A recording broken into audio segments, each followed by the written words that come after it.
Subscribe करें और bell दबाएं ताकि कोई खबर रह न जाए।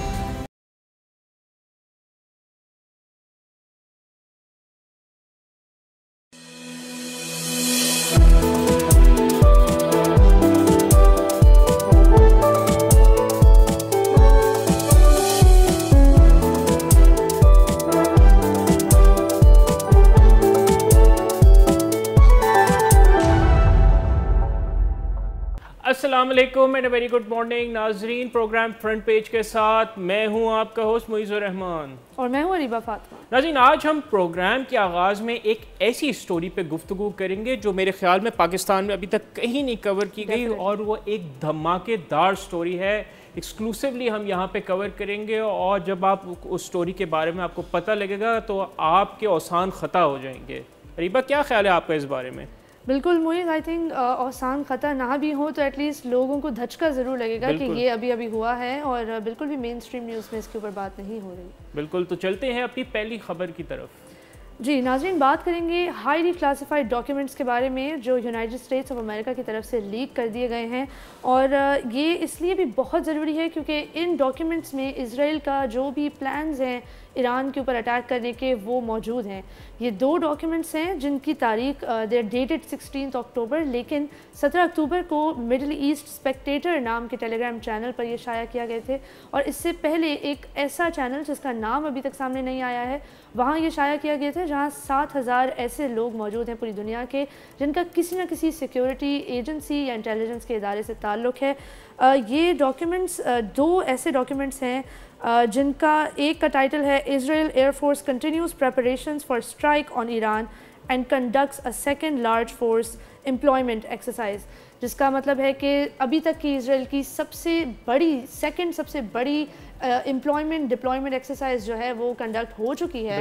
और उसकी डिटेल्स एक डॉक्यूमेंट में मौजूद है। ईरान को एक ऐसे टाइम पर अटैक करना व्हेन ऑलरेडी एक जो रीजन है वो अपने इस वक्त हॉटेस्ट टेम्परेचर पे और अमेरिकी elections are just at an arms distance. Exactly, तो मेरे लिए वी वर एक्सपेक्टिंग कि जवाब तो आएगा, लेकिन मुझे ये तवक्को थी कि जो बेसिकली इलेक्शंस के कंडक्ट होने से पहले, रिजल्ट से पहले मेरे ख्याल में कोई इस तरह का एडवेंचर नहीं किया जाएगा जो है, बिकॉज ऑब्वियसली क्योंकि दोनों ममालिक की कहीं ना कहीं ईरान की पॉलिसी में फ़र्क है, तो मुझे था कि वेट एंड सी की पॉलिसी अपनाई जाएगी। लेकिन जो डॉक्यूमेंट्स की तफसीलात हैं वो नाज़रीन इतनी ख़तरनाक हैं कि इससे ख़ित्ते में एक जंग क्या, ये पूरे ख़ित्ते की जो एक स्टेटस को है उसको यक तब्दील कर सकती है। बिल्कुल, और यहाँ पे मज़ीद नाज़रीन को बताएंगे कि इन डॉक्यूमेंट्स की नौइयत इसलिए भी बहुत यूनिक है क्योंकि ये डॉक्यूमेंट्स शो करते हैं कि अमेरिका को डिस्पाइट देयर ताल्लुकात विद इज़राइल, अपने सारे अच्छे ताल्लुकात के बावजूद अमेरिका को एक इंडिपेंडेंट नज़र रखनी पड़ती है इज़राइल पर। अमेरिकन इंटेलिजेंस फोर्सेस को इंडिपेंडेंटली इज़राइली इदारों को, इज़राइली साइट्स को, इज़राइल के तमाम मिलिट्री एसेट्स को इंडिपेंडेंटली सर्वेल भी करना पड़ता है। इतना कम जो है वो ट्रस्ट है अमेरिकन और इजरायली ऑफिशियल्स के बीच में, विच इज़ क्वाइट शॉकिंग क्योंकि ये सिर्फ दो ही डॉक्यूमेंट्स हैं जो रिलीज़ हुए हैं और उन पर बहुत क्लियरली लेबल हुआ था कि ये 5 आइज़ अलायंसेस के लिए हैं। इनफैक्ट इनमें कुछ ऐसे भी डॉक्यूमेंट्स थे जो सिर्फ यूएस और यूके देख सकते थे, न्यूजीलैंड और ऑस्ट्रेलिया भी नहीं देख सकते थे। मतलब 5 इतने वो क्लासिफाइड डॉक्यूमेंट्स हैं कि वो 5 आइज़ के अंदर भी एक्सक्लूसिव हैं, लेकिन फिर भी वो लीक हो गए आगे एग्जैक्टली, फिर भी वो लीक हो गए हैं। और सेकंड डॉक्यूमेंट के बारे में बताते हैं नाज़रीन को कि इजराइल डिफेंस फोर्सेस कंटिन्यू की munitions preparations and covert UAV activity almost certainty for a strike on Iran, जिसमें कहा जा रहा है कि अनमैन्ड एरियल व्हीकल्स, मतलब ड्रोन्स से लेके आप किसी भी किस्म का ऐसा एरियल व्हीकल इसमें क्लासिफाई हो सकता है जिसमें कोई बंदा बैठ के उसको चला ना रहा हो। इसका मतलब है कि इजराइल की फोर्सेस अपने जवानों को लाइन पर रखे बग़ैर एक बहुत ही डिटेल स्ट्राइक प्लान कर रही हैं ईरान के ऊपर। और ये दोनों डॉक्यूमेंट्स इस वक्त हर जगह जो है वो वेस्टर्न मीडिया में सर्कुलेट हो रहे हैं। इनके ऊपर ये एफर्मेशन भी आ चुकी है यूएस के हाई टॉप ऑफिशियल से कि ये तस्दीक शुदा डॉक्यूमेंट्स हैं और ये लाजमी यूएस पेंटागन और एनएसए की तरफ से ही रिलीज। अच्छा, अगर आप माजी में भी जाए ना तो इस तरह की मिस एडवेंचर्स पहले भी हुए हैं। आपको याद होगा ईरान एयर का जहाज़ था, दुबई से तेहरान जा रहा था और वो एक अमेरिका का जो उनका मौक़िफ़ है कि वो एक उन्होंने गलती से वो जहाज़ गिराया था, लेकिन प्रॉब्लम ये है कि उसके बाद कोई तहकीकात भी नहीं थी। तो इस तरह के जो मिस एडवेंचर्स हैं वो पास्ट में भी किए गए और उसका काफ़ी हाई एक स्पिल ओवर इफेक्ट था। तो this is another dangerous thing that is brewing up. In fact miss adventures की जहाँ बात हो ही रही है अमेरिकन इंटेलिजेंस की, तो यहाँ ये बताना ज़रूरी है कि अप्रैल 2024 में भी एक बहुत ही top highly secret document Jack Teixeira, जो एक नेशनल गार्ड्समैन है अमेरिका में, उनकी तरफ से लीक किया गया था। और इस डॉक्यूमेंट में भी ऐसे बहुत सारे सीक्रेट्स थे रशिया की वॉर अगेंस्ट यूक्रेन के हवाले से, जिसने अमेरिका की साउथ कोरिया और मुख्तलिफ ममालिक की दोस्ती पर काफ़ी गहरा असर डाला है। तो हमें नज़र आ रहा है कि यूएस सिक्योरिटी ऑफिशियल्स इस वक्त they're in a catch, they don't know what to do, और उनके अपने डॉक्यूमेंट्स लीक हो रहे हैं। उनको अपनी ही जो रिलेशनशिप है, मिलिट्री रिलेशनशिप इसराइल के साथ, उस पर ट्रस्ट नहीं है। तो मुइज़, आपका क्या ख्याल है कंसिडरिंग द फैक्ट कि ये दोनों डॉक्यूमेंट्स इस वक्त लीक हुए हैं और ये प्रूव करते हैं कि इसराइल की एक बहुत ही बाकायदा ऑर्गेनाइज कैंपेन जारी है ऑन ग्राउंड, लेकिन अमेरिका को भी इसके बारे में नहीं पता था। तो व्हाट डू यू से टू दैट? अच्छा देखिए, अगर आप लीक डॉक्यूमेंट्स के बारे में बात करें तो आपके दिमाग में दो लोग ज़रूर आएंगे, विकीलीक्स के बानी जूलियन असांज और एडवर्ड स्नोडेन। मतलब दोनों ज़ेर अताब थे। एडवर्ड स्नोडेन तो आज भी ज़ेर अताब है और रिसेंटली टेलीग्राम के फाउंडर को भी आपको हमने शो में भी कवर किया था, बिल्कुल शो में भी हमने कवर किया था कि उनको गिरफ्तार किया गया था। और वो इसी ये जो डॉक्यूमेंट्स के लीकेजेस थे उसके विच शोज कि ये जो डॉक्यूमेंट की जो वेरासिटी है, जो इसकी लीकेज, वो कितनी सिवियर है। And this actually points towards a very dangerous direction in which we are heading towards. In fact यहाँ पे ये भी बहुत स्पेसिफिक पॉइंट है कि इन डॉक्यूमेंट्स में जो सबसे ज़्यादा इंपॉर्टेंट बात हमें देखने को मिलती है वो ये है कि एक किस्म का एफर्मेशन है कि इसराइल के पास भी न्यूक्लियर वेपन्स हैं। हालांकि ये बात पब्लिकली कभी एक्सेप्ट नहीं हुई है, लेकिन इन डॉक्यूमेंट्स के जरिए हमें एक डायरेक्ट कंफर्मेशन मिली है कि even American officials are not privy to the exact information about Israel's nuclear plan. And this is actually one of the reasons जो आपने अभी जिक्र किया अभी शुरू में, कि इवन अमेरिका को कहीं ना कहीं जो एतमाद का फुकदान है इसराइल के हवाले से, और वो ज़रूर है क्योंकि नज़र इसी वजह से रखी हुई है क्योंकि काफ़ी सारे मामला हैं that America is not privy when it comes to Israel. और अमेरिका तो उनका सबसे क्लोजेस्ट एलाय है और हमने कवर किया कि फाइव आइज़ भी पूरी तरह से जो है इससे रूह आशना नहीं है इस चीज़ से। हाँ, और ये डॉक्यूमेंट्स लीक किए गए थे और सबसे पहले जो है ये ब्रेक हुए थे एक्सियोस नाम की इदारे की तरफ से, और जिस सहाफ़ी ने बाराक रवीद जिन्होंने ये डॉक्यूमेंट्स के ऊपर कवरेज की, उन्होंने ही कुछ हफ्ते पहले एक ऐसा लेटर लीक किया था जो United states department of defence की तरफ से लिखा गया था। और जब आप उस लेटर को पढ़ते हैं तो आपको लगता है कि आपके या मेरे जैसे किसी ऐसे शख्स ने जिसके दिल में फ़लस्तीनियों के लिए दर्द है, उसने वो लेटर लिखा है। लेकिन when you look at its actually just a series of facts कि इतने लोग मारे गए हैं, इतने बच्चे मैल न्यूट्रिशन हैं, और एक तरह से ये एक एहतसाबी लेटर है। यहाँ पे एक सवाल आपसे ये पूछना मैं चाहता हूँ कि आपने इतनी ये तशवीशनाक एक डेवलपमेंट है, आप बताएं इसके क्या रेपरकशंस हो सकते हैं ऑन दिस रीजन, और जो पूरी इस वक्त सूरत हाल एक ब्रू अप हो रही है, एक storm, there is a storm brewing up at the moment. I think मुइज़ एक तो ये कि काफ़ी तवक्कात थी कि ईरान अपने न्यूक्लियर वेपन्स की डिटेल्स जो है वो शाया करने वाला है। कुछ महीनों से United states department of defence और उनके इंटेलिजेंस के इदारों में ये बात चल रही थी कि शायद ईरान के न्यूक्लियर वेपन्स तैयार हैं। लेकिन इन डॉक्यूमेंट्स को मद्देनज़र रखते हुए अब इस वक्त यही समझ आता है कि दोनों इसराइल और ईरान अपने अपनी तरफ से खूब तैयारियों में मशगूल हैं। सो मच सो कि even United states of America को ऐसी कुछ तैयारियों के ऊपर नज़र रखनी पड़ रही है, उन्हें बताया नहीं जा रहा।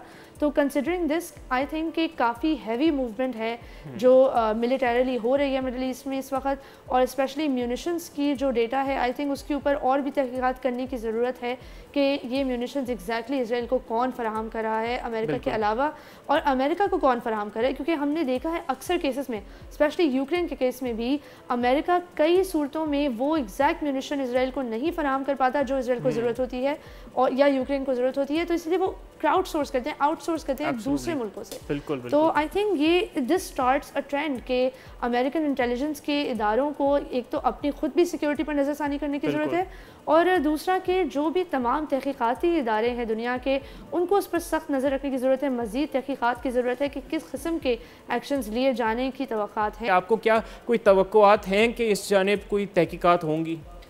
मुझे आई थिंक तहकीकात करना जो है वो मेरे और आपके जैसे लोगों का काम है, और हम अगर अपना काम सही करें तो हमें तहकीकात करनी चाहिए। ये सहाफ़ियों के ऊपर निर्भर करता है कि जब हुकूमतें और इदारे इंफॉर्मेशन और क्रिटिकल इंफॉर्मेशन संभाल रहे हों, बचा रहे हों, आवाम के सामने नहीं लाना चाहते, तो ये सहाफ़ियों के ऊपर आता है कि वो तहकीकात करें, अपने सोर्सेज को देखें, किसी भी तरह किस्म की ओपन सोर्स डेटा पर रिलाय करें और ये ट्रेंड्स और ये इन्फॉर्मेशन आवाम तक पहुँचाएँ। इवन इन दिस केस ये जर्नलिस्ट की बदौलत हुआ कि टेलीग्राम चैनल से ये हमारे, लेकिन अनफॉर्चुनेटली इस हवाले से वेस्टर्न मीडिया के कोई जो इक़दामात हैं वो कोई हौसला अफजा तो नहीं रहे, so this is very unfortunate. लेकिन एक इंतहाई तशवीशनाक डेवलपमेंट है और इस हवाले से हम आपको मज़ीद आगाह करते रहेंगे and this is not to be taken lightly.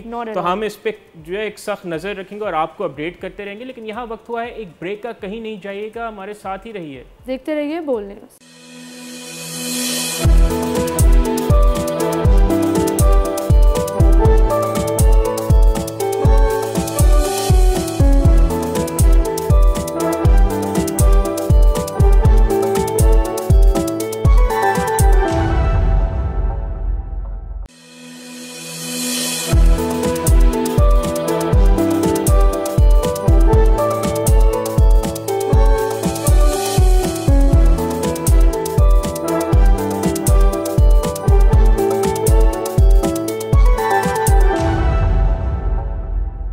Welcome back to front page. नाज़रीन, कल के शो में हमने आपको बताया था ओमाहा नेब्रास्का के बारे में and how it's a unique case in the US election, लेकिन हमने आपको सारी तफसीलात नहीं बताई थी, तो हमने सोचा क्यों ना इस स्टोरी की डिटेल आपसे शेयर की जाए। बिल्कुल, क्योंकि डिटेल्स इतनी इंटरेस्टिंग है उसको हाफ बेक्ड रखना मुनासिब नहीं लगा, तो I think it is better कि हम नाज़रीन को बताएं कि ये नाज़रीन इतना इंटरेस्टिंग फिनोमिना है कि बाकी अमेरिका की जो रियासतें हैं, अमेरिका इतना बड़ा मुल्क है, तमाम रियासतों के जो इलेक्टोरल वोट्स हैं वो जो वहाँ से जीता है उस उम्मीदवार को ट्रांसफ़र हो जाते हैं। बट ये जो पर्टिकुलर रियासत है ओमाहा नेब्रास्का में है, उसके जो है वो स्प्लिट होते हैं। तो आज हम आपको बताएंगे कि ये वोट्स स्प्लिट क्यों होते हैं। नाज़रीन, आज हम अमरीकी सदारती इंतखाबात के एक बहुत ही अहम पहलू पर बात करने लगे हैं। ओमाहा शहर जो नेब्रास्का रियासत में वाक़ है, इस बार इंतखाबात में फ़ैसला कुन किरदार अदा कर सकता है। ये शहर नेब्रास्का के दूसरे कंग्रेशनल डिस्ट्रिक्ट का हिस्सा है जो अपने इलेक्टोरल कॉलेज के वोट्स स्प्लिट कर देता है। अगर कमाला हैरिस और डोनाल्ड ट्रंप के दरमियान मुकाबला बहुत ही करीब हुआ तो ये एक वोट सदारती नतीजे कर सकता है। बिल्कुल, आपने दुरुस्त कहा। और बड़ी क्योंकि जिस तरह के पॉपुलैरिटी पोल्स आ रहे हैं बहुत नेक टू नेक चल रहा है, तो this state can be you know make और ब्रेक फॉर द विनर और the one who actually use the runner up. तो नाज़रीन, नेब्रास्का का ये निज़ाम बहुत मुनफरद है और जैसे कि मैंने आपको बताया कि जो ज़्यादातर रियासतें, तमाम तर जो रियासतें हैं वो इलेक्टोरल कॉलेज का वोट एक ही उम्मीदवार को जाता है। लेकिन जो नेब्रास्का है उसके 3 कांग्रेशनल डिस्ट्रिक्ट्स हैं जिसमें हर एक को एक वोट देता है और इससे ओमाहा की जो अहमियत है, बहुत जो इम्पोर्टेंस बहुत ज़्यादा बढ़ जाती है, क्योंकि जो दोनों उम्मीदवार हैं वो इस इलाके पर ख़ास तवज्जो दे रहे हैं। और जैसे कि हमने आपको बताया कि कमाला हैरिस ने जो अपनी कैंपेन पे सिर्फ नेब्रास्का में $12 मिलियन के इश्तिहारात पे उन्होंने खर्चा किया है।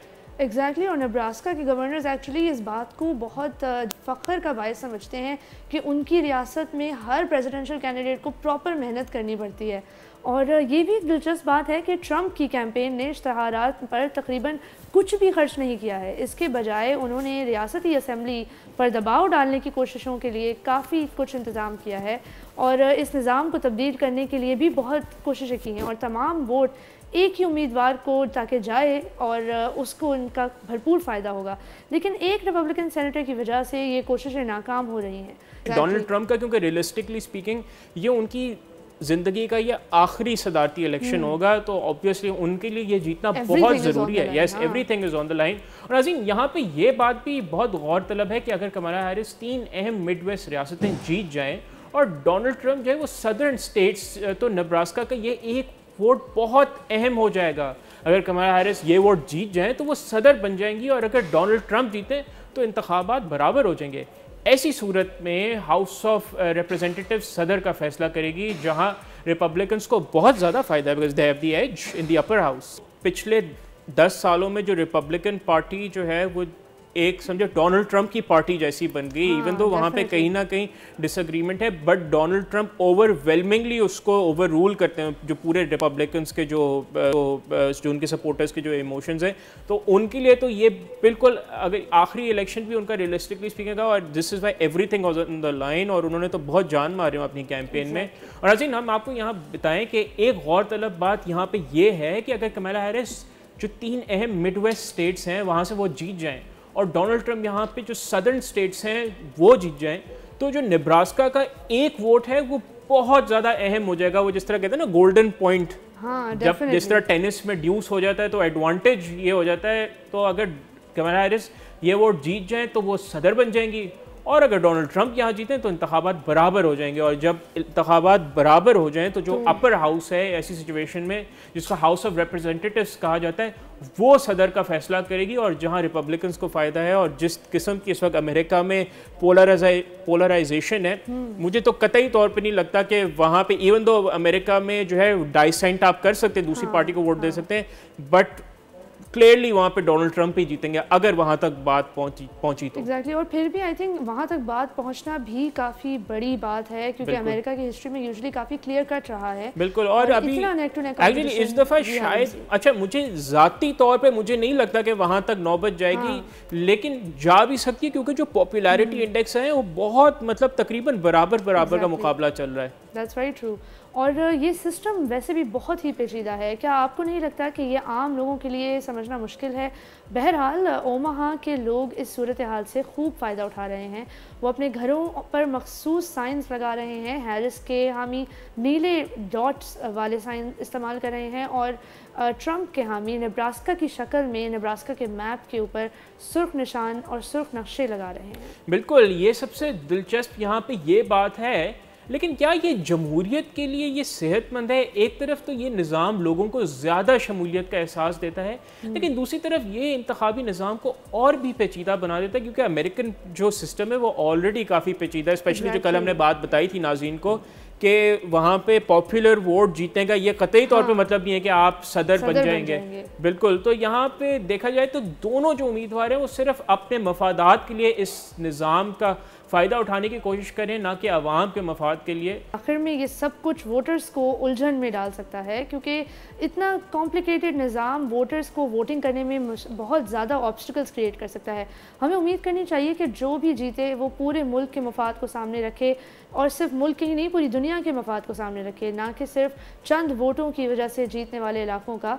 बहरहाल ये इंतखाबात बहुत ही दिलचस्प होने वाले हैं। स्विंग स्टेट्स जो हैं असल में वो डिसाइड करेंगे कि कौन जीतेगा और कौन हारेगा, और इसीलिए इलॉन मस्क ने $1 मिलियन के अवार्ड का रिवॉर्ड का कल हमने बताया था कि किस तरह वो वहाँ जो डोनाल्ड ट्रंप की पब्लिक मीटिंग्स होती है उन्होंने दिया भी, बल्कि $1 मिलियन जो है, लेकिन उस पर सवालात उठ रहे हैं कि कहीं ये वोट खरीदने की एक कहीं कोशिश तो नहीं। काफ़ी गहरे सवाल उठ रहे हैं। इनफैक्ट पेंसिल्वेनिया के गवर्नर जॉन शपीरो ने इस बात को काफ़ी कंसर्निंग कहा है, और Pennsylvania is one of the key swing states. तो एक्चुअली पेंसिल्वेनिया ही तो सर, अगर वहाँ पे $1 मिलियन जो है ना स्विंग स्टेट का रिजल्ट तब्दील भी कर सकता है, क्योंकि वहाँ पे जो पॉपुलैरिटी मार्जिन्स लेटेस्ट सर्वे के मुताबिक सिर्फ 0.3% का फर्क है। मतलब वो रियलिस्टिकली तो समझे कोई फर्क नहीं है। कोई फर्क नहीं है। एग्जैक्टली इतने ही लोग ट्रंप को वोट करना चाहते हैं जितने कमाला को वोट। लेकिन बता दूं, जो अमेरिकी सिस्टम है और वहाँ जो एक पूरा एक निज़ाम है ना ज़िंदगी का, वहाँ पे $1 मिलियन बहुत फ़र्क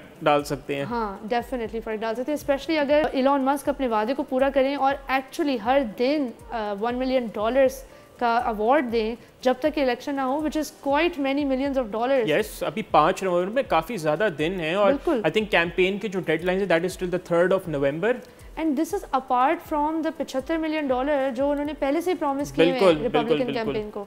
तो देखा जाए तो ऐसा लग रहा है खजानों के मुंह खोल दिया इलॉन मस्क ने। 2024 में एक ही इंसान है जो फैसला कर रहा है कौन सदर बनेगा या कौन नहीं बनेगा, वो है इलॉन मस्क। खैर 5 नवंबर जिस तरह करीब आ रहा है, एक्साइटमेंट्स भी जो है ऊपर जाती जा रही हैं, दिल की धड़कनें भी ऊपर जाती जा रही हैं। This election is very high stakes also, because जो भी 5 नवंबर को सदर बनेगा उसको तयन करना होगा कि मिडिल ईस्ट में क्या होता है। Absolutely. और तब तक मेरे ख्याल से अमेरिका कोई भी major decision, specially policy decision या मिलिट्री पॉलिसी के हवाले से कोई भी फैसला नहीं करेगा। Not just the middle east, बल्कि जो यूक्रेन की सूरत हाल है। अच्छा, क्योंकि जैसे मार्केट्स तो इस वक्त डोनाल्ड ट्रंप को फेवरेट करार दे रही हैं, हाँ। क्योंकि ट्रंप की क्रिप्टो मार्केट्स, बिल्कुल, और क्रिप्टो मार्केट से बड़ा गहरा एक्चुअली रशियन और जो यूक्रेन वॉर हुई है उसकी क्रिप्टो मार्केट की इंडेक्सेस पे बड़ा फ़र्क पड़ा है। और जो डोनाल्ड ट्रंप का जो बुनियादी नुक्ता है कि वो आके जो है यूक्रेन की जंग रुकवा देंगे, तो उससे दुनिया की मार्केट्स पे बड़ा एक मुस्बत असर भी पड़ सकता है अगर तो वो जीत जाए। हाँ, ये बात तो बिल्कुल सही है, लेकिन जंग रोकना और जंग कंटिन्यू करना यूजुअली अमेरिका को जंग रोकने में फ़ायदा होता नहीं है, बिल्कुल, तो इसीलिए वो रोकते भी नहीं है। जब ही तो फिर डोनाल्ड ट्रंप पे वहाँ पे कहा जाता है कि जो अमेरिका के जो मुख्तदर हल्के हैं वो डोनाल्ड ट्रंप को इतना पसंद नहीं करते। ये तो डोनाल्ड ट्रंप के खुद इल्ज़ाम आते हैं कि मैं अगर पावर में आया तो अमेरिकन डीप स्टेट को मैं ओबलरेट कर दूंगा। तो लोग कहते हैं उसकी बड़ी वजह यह है कि डीप स्टेट और डोनाल्ड ट्रंप के वहाँ पे कोई ताल्लुकात इतने अच्छे नहीं है जंग के हवाले से, की लैक ऑफ स्ट्रेंथ इस बात से भी नज़र आती है कि जो भी उनके असैसिनेशन अटैम्प्ट्स हुए उनके ऊपर, उन दोनों अटैम्प्ट्स पर डोनाल्ड ट्रंप ने कहा कि इंटेलिजेंस एजेंसीज की गलती थी और उनका जो है वो लैक ऑफ रिस्पॉन्सिबिलिटी था उसका। बिल्कुल, उन्होंने मुहूर्त इल्ज़ाम अमरीकी रियासत को ठहराया। और कुछ लोग, कुछ हल्के तो कहते हैं कि क्योंकि वो वाक़या पेंसिल्वेनिया में हुआ था तो उसका कहीं ना कहीं डोनाल्ड ट्रंप को पेंसिल्वेनिया में फ़ायदा होगा, क्योंकि पेंसिल्वेनिया ऐसी रियासत है, नाज़रीन आपको याद होगा, मुझे आज तक वो मंजर नहीं भूलता, 2020 का इलेक्शन के रिजल्ट्स आ रहे थे और डोनाल्ड ट्रंप ऊपर जा रहे थे। मुझे आज तक याद है, मैं क्लास में पढ़ रहा था, उस वक्त मेरा जो है डिग्री की मेरी क्लास थी, और वो एकदम से पेंसिल्वेनिया का रिजल्ट आया और जो बाइडन के हक में रिजल्ट्स हो गए and then everything just swung that way. नाज़रीन, keep an eye on swing states, especially Pennsylvania, और हम भी आपको इस हवाले से अपडेट करते रहेंगे। लेकिन आज के लिए इन अपडेट्स को रोकते हैं क्योंकि हमारे प्रोग्राम का वक्त हुआ जाता है ख़त्म। आपसे मुलाकात होगी दोबारा कल इंशाल्लाह। अपना बहुत ख्याल रखिएगा और बोल न्यूज़ के सोशल मीडिया हैंडल्स पर अपना फीडबैक ज़रूर रिकॉर्ड करिएगा। खुदा हाफ़िज़।